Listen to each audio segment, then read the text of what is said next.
Hi అండి, అందరికీ ఎలా ఉన్నారు? అందరూ బాగున్నారా? పార్ట్ 3 వీడియో అండి ఇది, రేణు స్వామి టెంపుల్ది. అండ్ మా పాప అయితే ఎందుకు ఏడుస్తుందా అనుకుంటున్నారా? ఆమె కూల్ డ్రింక్ కొనియాలంట. నేనైతే కొనియనని చెప్పేసిన. ఎంతైనా పల్లెటూరులే అండి. ఎంత అందంగా ఉన్నాయంటే అంత ప్రశాంతంగా ఉన్నాయి, అంత అందంగా ఉన్నాయి. ఎట్టకేళ్ళకి స్వామి టెంపుల్ అయితే చేరుకున్నామండి.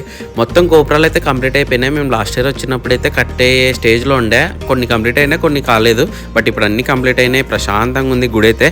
టికెట్ తీసుకొని అయితే లోపలికి వెళ్దామని అయితే వెళ్తున్నామండి. టికెట్లు కూడా తీసేసుకున్నాము. మా అదృష్టం కొద్ది అయితే ఎవరైతే లేరు క్రౌడ్. అదే మా ప్లస్ పాయింట్. తొందర స్వామిని దర్శనం చేసుకుందామని అయితే లోపలికి వెళ్తున్నాం. మా బుడ్డ పాప అయితే ఇప్పుడే కటపాన్ని మొక్కి మరీ లోపలికి వెళ్తుంది. లోపలికి వెళ్ళిన తర్వాత అయితే ఇదండి పరిస్థితి. ఎంత అందంగా ఉందంటే గోపురాలు అంత అందంగా ఉన్నాయి. గోపురాలు అయితే చూడడానికి చాలా అంటే పెద్దగా ఉంటాయి. అంటే వీడియోలో చిన్నగా కనపడతాయి, కానీ మీకు చూస్తే కానీ ఎక్స్పీరియన్స్ చేస్తే చాలా అంటే చాలా అందంగా ఉన్నాయి.